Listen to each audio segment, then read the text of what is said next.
Ruben Amorim then, who is increasingly getting his feet under the table at Old Trafford. David, do you want to go first on this? That headline, no war chest for Amorim. That is what most bosses tell most new managers, especially going into to January. Does he need a war chest urgently in January? I don't think so. It's never been a massive window for Manchester United or many Premier League clubs to spend. They normally focus on the summer. Manchester United have signed over the last few years, on average, about 5 players per summer. And I suspect they'll invest again when it comes to that window. But right now, Manchester United are cutting it fine on financial fair play, profitability and sustainability. So the money just isn't really there. They've made cutbacks across the board, including an ambassadorial role for Sir Alex Ferguson. They're even looking at the allocation of finances that they give to the Disabled Supporters Association. So when it comes to transfer spending, it doesn't surprise me. Manchester United invested heavily. There are a lot of good players there who they can get improved performances out of. And Ruben Amorim is renowned for improving players. And so he'll try and work with those at his disposal. Maybe they can do a little bit in the market. Maybe some players will have to leave, as I think Jeremy Cross points out. Maybe Anthony could be on his way out of the club, and that could free up some finances. But I think it will be a low-key January at Old Trafford. And Ruben Amorim, I think there's a very good chance he will show through his coaching what he's capable of, and then they'll build in time using the markets too.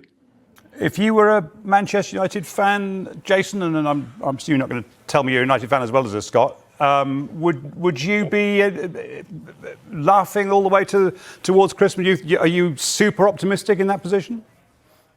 Do you know, I was thinking about this a lot, and I'm going to go up to Manchester for his first press conference. I might come to regret saying this, by the way. I was there when Jose Mourinho did his first press conference at Chelsea.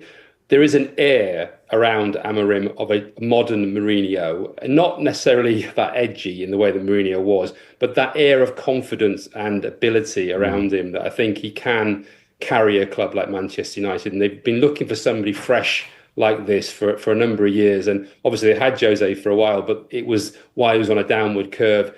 With Amorim, they've got someone on the up, and I think they thought they had that with Ten Hag, but he never quite had the personality to carry a club like Manchester United.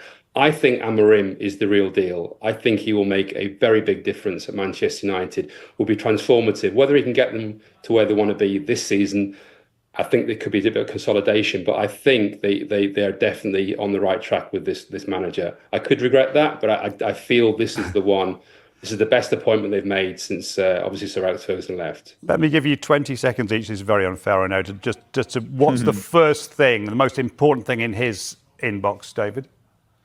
He needs to improve the culture, the spirit, the atmosphere. They've very little time to train, very little contact with the players, match after match, midweek and weekend. He needs to work on the basics, get the spirit and the confidence up, which has been low of late.